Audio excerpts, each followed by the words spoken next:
বেশি যে প্রশ্নটি করা হয়েছে সেটি হচ্ছে জানতে চাওয়া হয়েছে 7 ভাগে কুরবানি করা যাবে কিনা। এই ধরনের প্রশ্ন কিন্তু আমরা আগে শুনতাম না।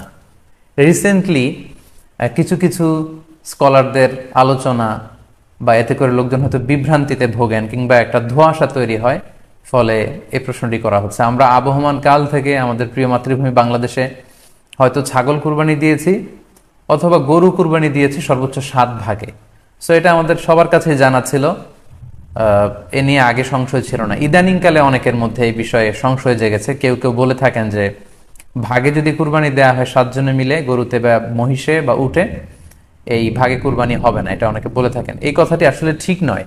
আপনি যদি ভাগে কুরবানি দিতে চান এটি জায়েজ আছে, এবং একটি উটে বা মহিষে বা গরুতে আপনি সর্বোচ্চ 7টি ভাগে কুরবানি দিতে পারবেন ইনশাআল্লাহ।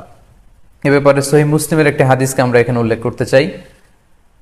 সাইয়েদনা জাবের রাদিয়াল্লাহু তাআলা আনহু থেকে বর্ণিত, তিনি বলেন, ক্বালা হাজাজনা মা রাসূলিল্লাহি সাল্লাল্লাহু আলাইহি ওয়াসাল্লাম, আমরা আল্লাহ রাসূল সাল্লাল্লাহু আলাইহি ওয়াসাল্লামের সাথে হজ করেছি। ফানাহারনাল বাঈরা আন সাবআ, সেখানে আমরা উট কুরবানি দিয়েছি 7 জনের পক্ষ থেকে। ওয়াল বাকারাতা আন সাবআ, আর আমরা সেখানে গরু কুরবানি দিয়েছি 7 জনের পক্ষ থেকে। খুব সুস্পষ্ট, একটি উটে ওনারা 7 জন অংশগ্রহণ করতেন, একটি গরুতে 7 জন অংশগ্রহণ করতেন।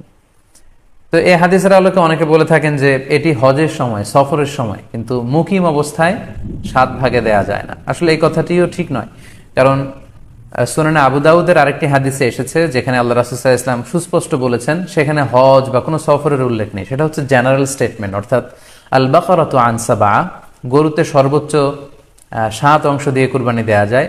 ওয়াল জাযুরু আন সাবআ, আর উটের ক্ষেত্রেও সর্বোচ্চ 7 অংশ দিয়ে কুরবানি দেয়া যায়। তো এই হাদিস, দ্বিতীয় যে হাদিসটি উল্লেখ করলাম, এটা হচ্ছে জেনারেল স্টেটমেন্ট। সেখানে সফর মুকিম কোনো কথা বলা হয়নি। ইন জেনারেলি বলা হয়েছে যে উটে 7 ভাগ দেয়া যায়, গরুতে 7 ভাগ দেয়া যায়। সো আমরা যারা ভাগে কুরবানি দিচ্ছি 7 জন মিলে একটি গরু, আপনারা নিঃসন্দেহে সানন্দ চিত্তে নিশ্চিন্তে কুরবানি দিতে পারেন। সহিহ হাদিসের আলোকে এটি সাব্যস্ত, এতে কোনো সমস্যা নেই ইনশাল্লাহ। তবে ভাগে কুরবানিতে কিংবা যৌথ কুরবানিতে কয়েকটি বিষয় আমাদেরকে খেয়াল রাখতে হবে। নাম্বার 1 হচ্ছে নিয়ত। আপনাদের ইন্টেনশনটা ক্লিয়ার হতে হবে। প্রত্যেকেরই যাতে একই ইন্টেনশন থাকে, সবারই যাতে ইন্টেনশন থাকে যে শুধুমাত্র আল্লাহ তাআলার সন্তুষ্টির জন্য আমরা এই কুরবানি দিচ্ছি। এখানে কয়েকজনের যদি ইন্টেনশন থাকে যে আল্লাহর সন্তুষ্টি, অন্যজনের যদি নিয়তে ঝামেলা থাকে, তাহলে কিন্তু কুরবানিটা প্রশ্নবিদ্ধ হয়ে যাচ্ছে।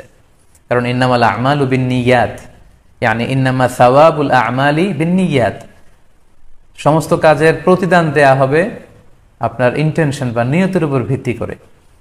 সো এজন্য যারা খুব বেশি মুখলেস, খুব বেশি মুত্তাকি, তারা অনেক সময় যৌথ কুরবানি দিতে চান না। তাদের সামর্থ্য না থাকলে ছোট একটা ছাগল দিয়ে তারা একাকি কুরবানি দিতে চান। এটা safe, he want to be in the safer side.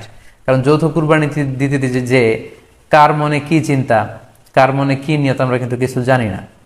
So যদি যৌথ কুরবানি দেন, কুরবানির আগে সবাইকে এটা কনসার্ন করে দেওয়া, রিমাইন্ডার দেওয়া যে ভাই আমাদের এই কুরবানিটা হবে শুধুমাত্র কেবলমাত্র আল্লাহ তাআলা সন্তুষ্টির জন্য, অন্য কোনো নিয়ত যেন না থাকে, তাহলে কিন্তু আমাদের কুরবানি বরবাদ হয়ে যাবে।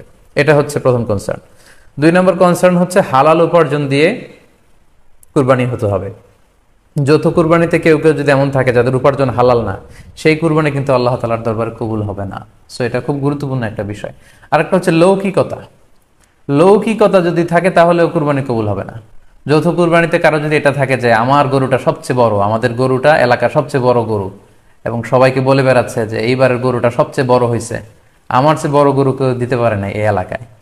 তো এই জাতীয় যদি লৌকিকতা প্রবণতা কারোর মধ্যে থাকে, তাহলেও কিন্তু তার কুরবানি কবুল হবে না। সো যৌথ কুরবানি যদি আপনারা দিতে চান, এই বিষয়গুলো আমাদেরকে খেয়াল রাখতে হবে।